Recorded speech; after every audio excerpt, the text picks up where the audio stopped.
At the outset, good morning to everyone, to my distinguished speakers, my co-chair, and also the attendees of the parallel technical session of ICRAJI 27. And just let me see that this session is of 1.5 hours. And as instructed, both the SOAP lectures will be of half an hour each. And after the lecture, we'll have a discussion, maybe if time permits, though it is given 5 minutes, we can extend it to 5 to 10 minutes. So that will be this thing, and the questions either directly put to the speakers or it is through the chat. I'll request my co-chair to take up those questions, important questions, which can be taken up within the stipulated time. Then I think we'll move to the next SOAP lecture by another distinguished Professor Amit Prasanth from IIT Gandhinagar, and it's my pleasure to introduce him, though he is very honest in providing few lines about his CV, though he has many more credentials to his credit, but I think because of time constraints, he has provided a very brief CV. He is currently working as a professor in civil engineering at IIT Gandhinagar. He has done his BTech from IIT Roorkee in 97, then PhD from University of Tennessee, USA in 2004, and then he has started his career as an assistant engineer in Consulting Engineering Services India Private Limited, New Delhi, in the way back 97 to 99. Then as a postdoc fellow in University of Tennessee, USA. Then assistant professor in IIT Kanpur from 2005 to 10. Associate professor in IIT Gandhinagar from 2000 to 15. And since 2015, he is professor. And he has also been officiating director of IIT Gandhinagar in the year 2019. And his research interests are constitutive modeling for granular materials, numerical modeling of geotechnical structures, earthquake geotechnical engineering, then applications of geosynthetics. And I know he has many credentials regarding publications in SCI journals or books or awards. Everything is there in his credits. With this brief biodata, I will not come between the audience and Professor Amit. So I will invite Professor Amit to deliver a lecture on computing seismic displacements of cantilever retaining wall using double wedge model. Thank you, sir. Welcome you, sir. Thank you so much for your nice words, kind words. It was a pleasure listening to Professor Babu, always it is. And it is going to be a challenge matching the energy that has been already flowing around. So thank you for this opportunity. Of course, this topic was developed and you can say researched by one of my students, recently graduated, Dr. Prajakta Jadhav. And as generally happens is we have all the work done by the students and we tell everybody about it and feel proud of that, whatever has come out of their efforts. So it is work from Dr. Jadhav. So this work we started, sorry. Yeah. So the overall idea is that when we talk about seismic design, first step is of course checking the stability and all those aspects, but at the same time, we do allow deformations in the structures so that it don't become uneconomical, heavily uneconomical in that sense. But to allow that, we need to estimate how much deformation is going to happen. And that's where deformation estimation methods have been you can say in development for a long time. But most of the developments that have happened is based on whatever was developed initially for slopes. And we extended those to gravity walls as well as retaining walls later in some approximate manner. But is that sufficient? not necessarily, right? So that needs to be assessed. And also how we can improve with respect to what is expected in the ground in reality with different seismic events. So that was the overall objective. So I'll talk about briefly how the historical developments have happened briefly, and then mainly talk about the double wedge model that was proposed by Dr. Jadhav. So as we know, I mean, there are so many failures that have happened in the past, and most of the events of failure have occurred because of some major displacements or some kind of, you can say, failures that have caused even other triggered failures around the structure. So the focus here will be on estimating how much damage is acceptable and how we can assess that. So depending on how much we can allow as deformation, we can set with respect to seismic events, how much tolerance we can have with respect to the structure's response. So, and that depends on what is the importance of that structure, and also what is the role or function of that structure. So in that sense, whether we want to have really just life safety to be protected, in that case, we can go for higher displacements. And if you want to make it almost no damage kind of condition, then of course we have to allow only less deformation. So for design purpose, when we start the analysis, first we go to static design, where we talk about the force-based approach, mainly checking against sliding, rotation, all those that we learned in our undergraduate courses. Then when we come to seismic, mainly then we talk about the displacement-based designs. And what is the status of that? That we will see briefly. For force-based design, we have generally used pseudo-static approach, which was proposed almost 70, 80 years back. And that is still in use and very much applicable today. The challenge has been finding the coefficient that I will use for performing the pseudo-static design. So if you look at the figure on the right side, there is a factor KH and KV. That is what that is what we have to target if you want to use this method, whether this value of KH is estimated properly or not. So Mononobe-Kobe method is mainly a modification to the Coulomb's method for stability analysis by adding a horizontal acceleration besides the vertical acceleration that you had for gravity. And of course, with that, there will be vertical seismic acceleration KV as can be added as well. So if we have these two accelerations, one in horizontal direction, one in vertical direction, and we can use almost the same method as Coulomb's method for analyzing this. In Coulomb's method, you had all the acceleration acting vertically. In this case, it will be resultant acceleration acting at some angle. And we can assume the reference has rotated and all done. So analysis is almost same. There is no difference as per se. There is another effort that has happened in the last 20, 30 years is to use approach of pseudodynamic kind of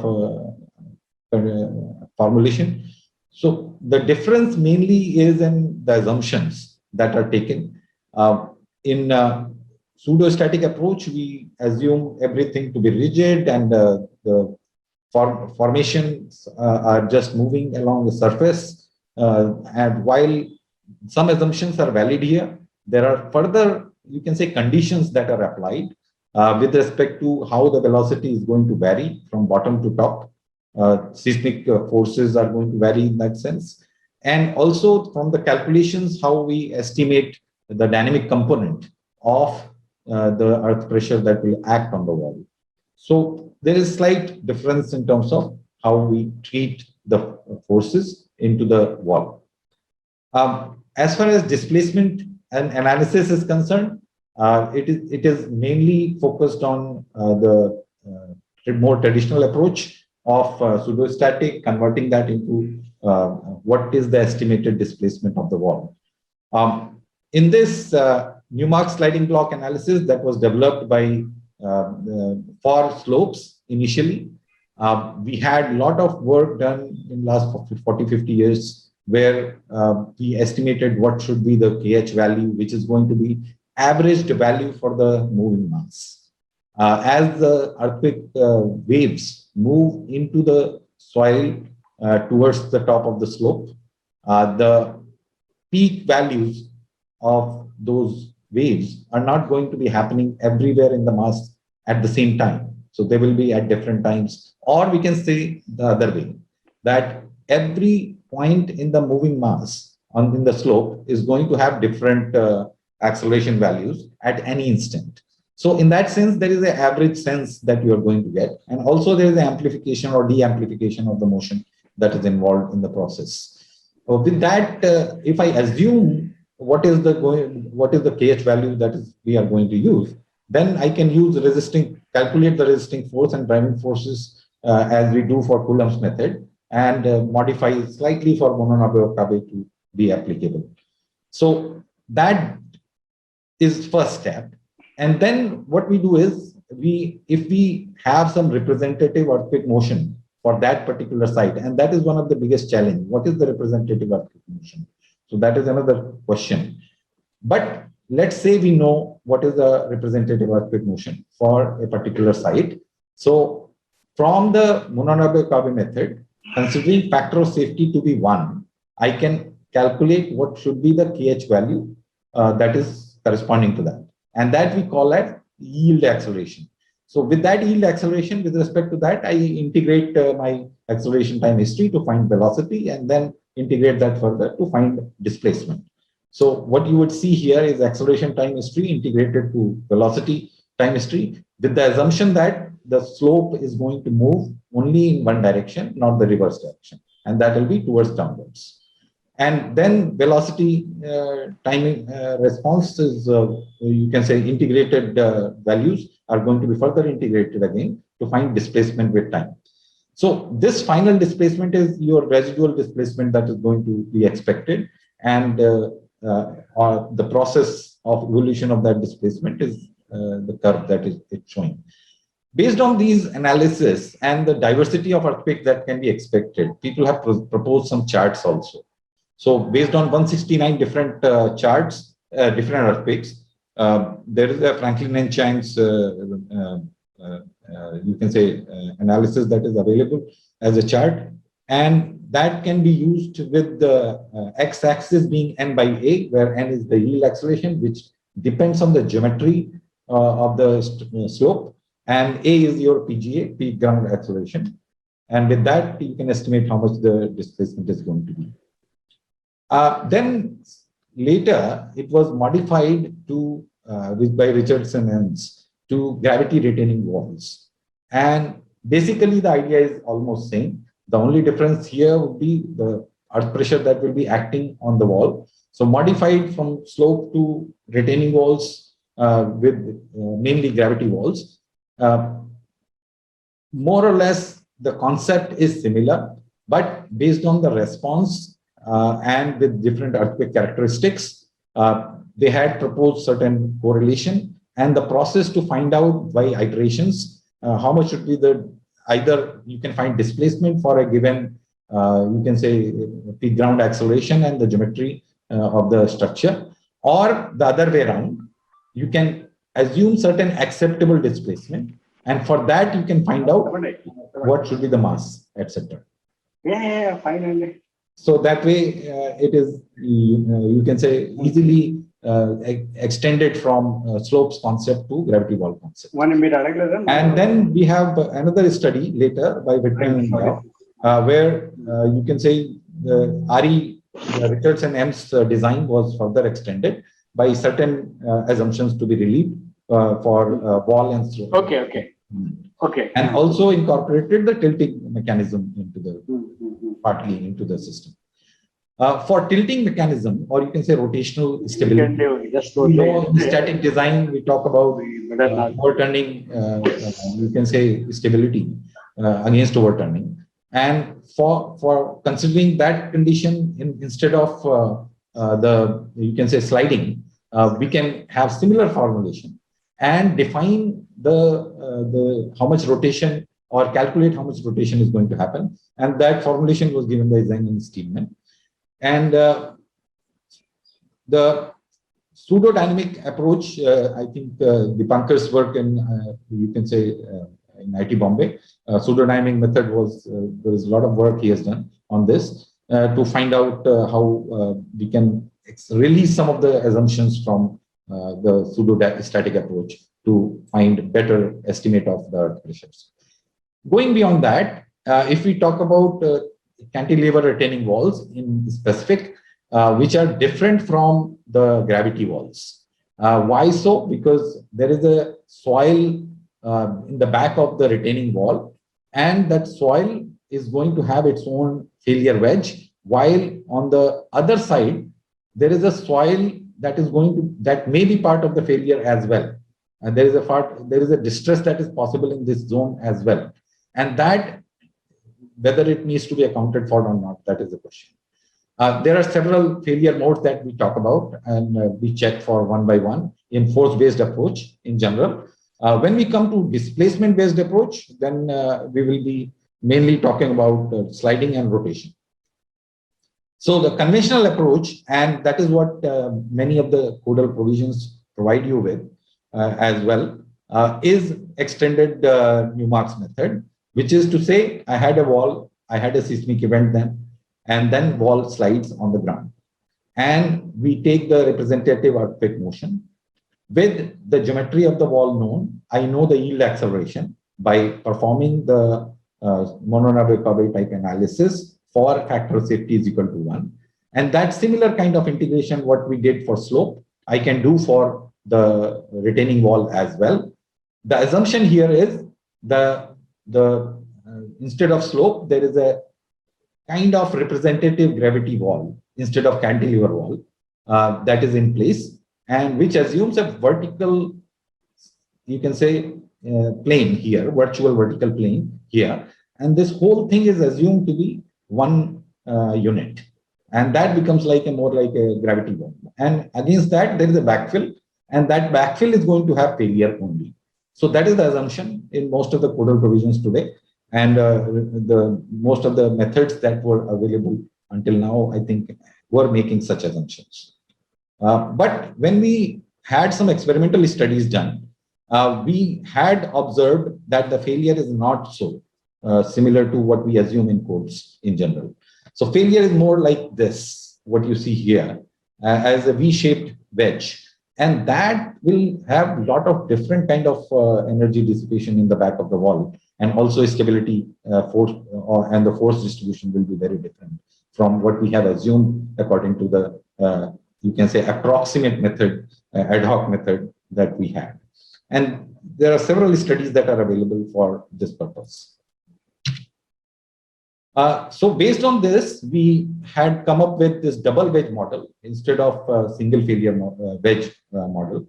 So this double wedge model is basically it has inner rupture plane towards the backfill, and it has outer rupture plane towards the wall. And that is basically similar to what we saw in experiments. So if you want to formulate that, what will it take to do for stability analysis? We have to make sure that this whole system remains in touch for certain conditions. So if I look at these rupture planes, they cannot penetrate into each other. So they should have velocity compatibility. Velocity has to match, you can say. Acceleration compatibility, because action is equal to reaction. So normal forces have to be equal in that sense. So there is a compatibility conditions that I can apply on each wedge. But at the same time, what I observe is that along the rupture plane, there is a tangential movement that is possible. So if wall is moving away from the backfill, the wedge can move down. So as it moves down, it will be sliding on the inner rupture plane and outer rupture plane. So in the tangential direction, there can be acceleration, there can be a velocity relative to the body next to it. So these are some of the conditions that we use to satisfy and formulate the solution for finding how much will be the yield acceleration or how much will be the sliding. The challenge here is that now it has two bodies moving. One is wall with logged soil mass, that is this part. So there is a soil which is part of the wall itself, but the wedge is not vertical as we had assumed in the codal provisions. But at the same time, there is another mass, this wedge, which is going to move. And as per the codal provisions or the conventional methods, you can say, the whole failure thing is moving together. But in this case, there can be a movement of wall with logged soil mass, which is different from movement of the wedge. And that is what we expect as per the experimental observations or field observations. So if I put together all the mathematics behind it, then what we find behind for the variables that are of interest are the KH y double prime, which is horizontal acceleration for yielding in the wall with logged soil mass. Similarly, here for the wedge, I will have KHY prime. So these two accelerations are what we are looking for. Another thing you notice here, when we talk about this, the wedge, which is towards the wall, the rupture plane, which is towards the wall, I will have two possibilities. One, this intersects the top surface, and second possibility is it intersects the wall itself. Now, these two will have slightly different formulation, of course. And if I take care of all the assumptions and also, you can say, all the static equilibrium conditions, it's a pseudo-static approach. So we will be solving the static equilibrium equations. So if I do that, then of course, I can get the final solution, which will provide me KHY prime and KHY double prime. Once I have these two, I understand that at the base, I will have ground motion, and relative to that, the wall with logged soil mass with KHY prime will be moving. And now I can apply the same integration with respect to seismic ground motion as we were doing for Mimart method. The only catch here is now the KHY prime is going to be function of the current acceleration as well, because of the compatibility conditions. And that's where the KHY prime will be varying at each time instant, while the KY in earlier methods was constant. So that's where it becomes an iterative process. And also this failure planes are going to be function of the stability, you can say, as it evolves based on the KH value. So there is an iterative process that we developed through a codal, you can say, code, and we find the minimum KY for the wall with logged soil mass from that. So in the end, execution is basically that if ground acceleration is less than the dynamic yield acceleration of the wall with logged soil mass, then of course there will be no motion. The wall and the base will be moving together. If it is the other way around, where ground acceleration is more than the dynamic yield acceleration, then there will be some motion that is possible. And if I have velocity, sorry, just a second. Yeah. So velocity of the wall with logged soil mass is equal to velocity of the wedge. So these two blocks are moving together. Then of course, the deformation pattern will be different in the way. It will be pure sliding only. Then we compared the model for 4 different case studies, mainly experimental studies basically in the lab. And then we found that most of the cases were predicted pretty well with this slight modification. We also did some finite element modeling and compare the results with respect to that.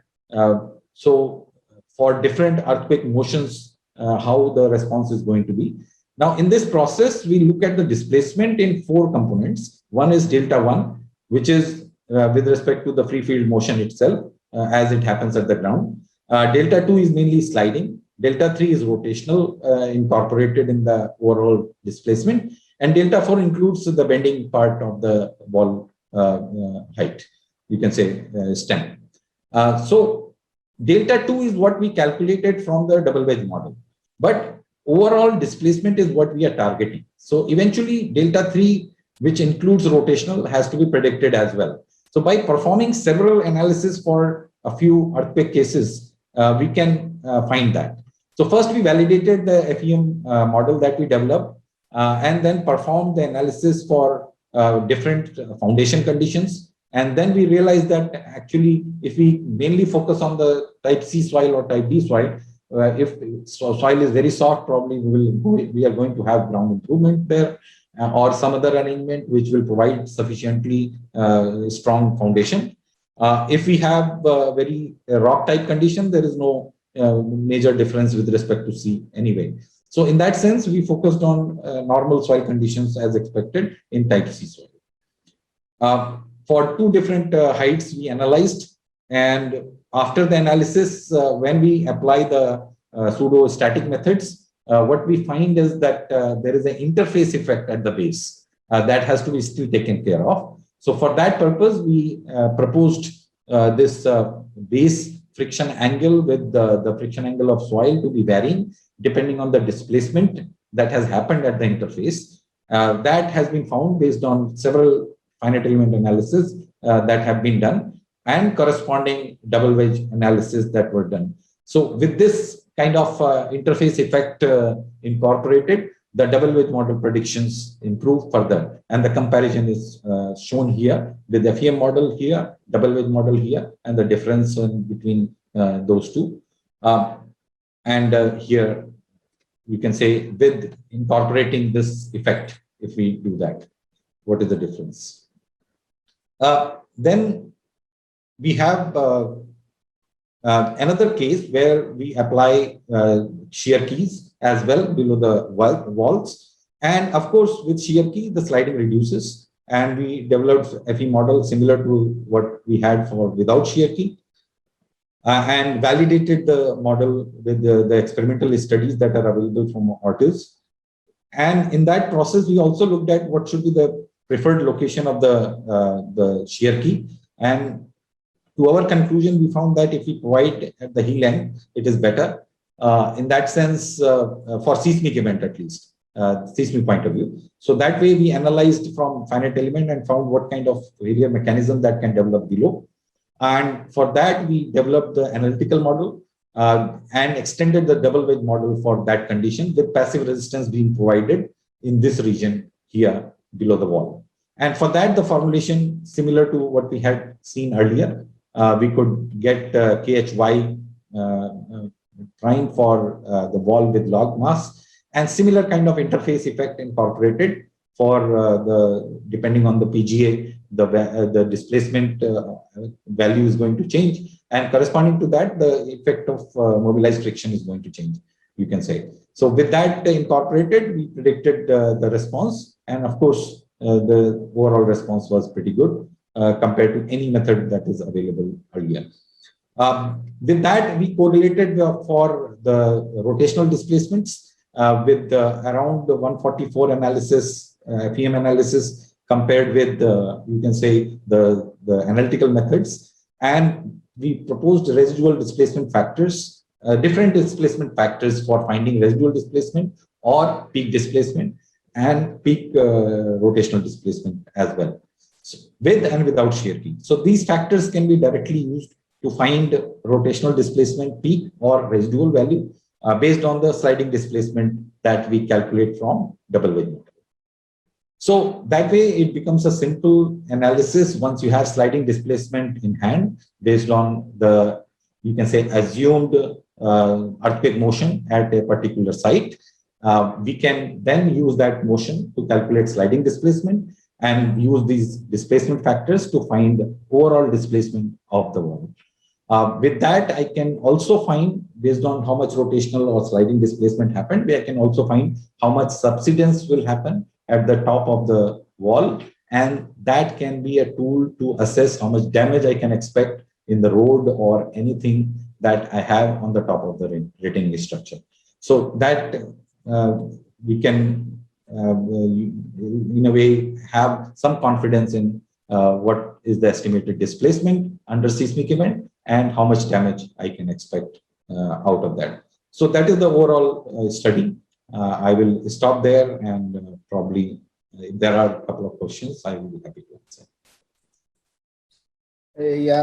Thank you, Professor Amit, for such a nice lecture and sharing your in-depth research on this particular aspect in computing the displacements of cantilever retaining wall.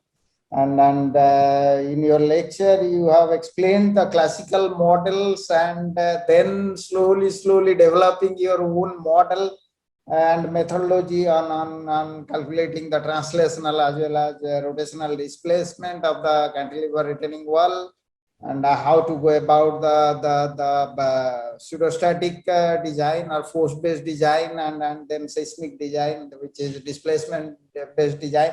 Though it is not my core area of research, but I could get a sense that because I come across such type of retaining walls in infrastructural projects many a times, and the type of failure and how to calculate the displacement, and then considering all those, how to design a safe structure, I could sense it very nicely. Then over to the co-chairman for taking the question answer session. Thank you.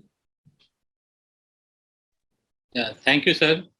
I am not able to see any questions. I don't think there is any question at this moment. But from curiosity point of view, there was a difference between your the displacement from your double wedge model and finite element model. So how will we justify? Is it large difference was there, or small difference was there?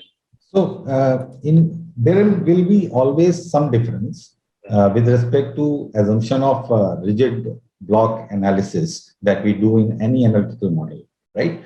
But the difference with respect to the FE model was very small with respect when we used a double wedge approach compared to what we are using today in terms of you can say the assumed virtual surface kind of gravity ball type analysis. So that is only in the sliding part. And then we also have, you can say, uncertainty with respect to earthquake motion. And depending on earthquake motion, the difference is going to vary. I'm just trying to pull up the slide again. Yeah. I think probably you are referring to this page, right? No, the earlier one. Earlier one. Okay. Just a second.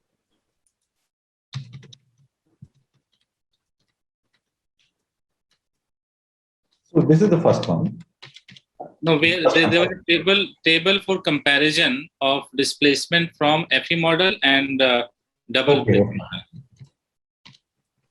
Some 10 millimeter from your double wedge and 6 millimeter from, yeah, this one. Okay, so what happens is when you have very low PGA, right? So any rigid model will not be able to predict that, because when you have very low PGA, it is mainly the you can say rigid part of that rigid plastic model it will capture, right? And when we start having plastic deformations, only then it will start predicting. So when we have very low PGA, the predictions are not expected to be good anyway in that sense. And that is where even at slightly higher PGAs, if I assume this interface effect with an approximation, that improves the results a little bit, you can say. So while in the FE model, the soil is considered nonlinear, and it can deform even at small forces in a nonlinear way. So there will be some deformation, finite deformation. In any rigid plastic type analytical model, there will be no deformation, almost zero. Now, for displacement point of view, the unit, the resolution that we are looking for is around 10 mm. It is not really 1 mm kind of thing, right? So if it is, you can say 10 versus 12 mm, I may not care actually, right? But if it is 10 versus 20 mm, I may care as such. So that way it is justifiable that the predictions are okay, not too bad. So can we use some interface element? And do you think use of this interface element will improve the results? That is what we did in finite element. Yeah. But we need to incorporate that effect in analytical model also, where there are no elements. It's just a simple equilibrium equations, right? So to incorporate that, we propose this factor. So in FEM model, we have interfaces. Yeah, I think I have all the questions from myself. And Professor Kanungo, I'm not able to see. Are you able to see any questions? No, there is no question in the chat box. Yeah, absolutely no questions. So I think I must thank both the distinguished speakers for delivering such a nice talks. And it's quite interesting and so simply they have explained the thing. So even in the second talk, though I was not a subject expert, I was telling that I could sense and I could correlate it with the real field scenario, what is happening and why this thing is required and very much necessary. So thank you very much once again from my side as well as from the organizing committee of ICRASI. And I think over to Professor Dinesh, please. We have come to the end of this morning session, and I take this opportunity to thank the chair, Professor D.P. Kunungo from Central Building Research Institute, and also the co-chair, Dr. Amit Verma, on behalf of the organizing committee. Thank you very much, sir. And I also thank Professor Shivakumar Babu, sir, for giving the first slope lecture. So on behalf of the organizing committee, I thank you, sir. Thank you very much. And I also thank Professor Amit Prashant from IIT Gandhinagar for delivering the second slope lecture. Thank you very much, sir. Thank you. Thank you. Pleasure. Yeah. Thank you, sir. Actually, thank you for, I'm very happy to see Amit Prashant, Dinesh. Yeah, pleasure seeing you. It's a nice, all of you. But the terminology of the soap lecture, I'm finding it, so you can say state of the art in practice rather than soap lecture or State of the art. washing machine or the soap lecture, I found it too.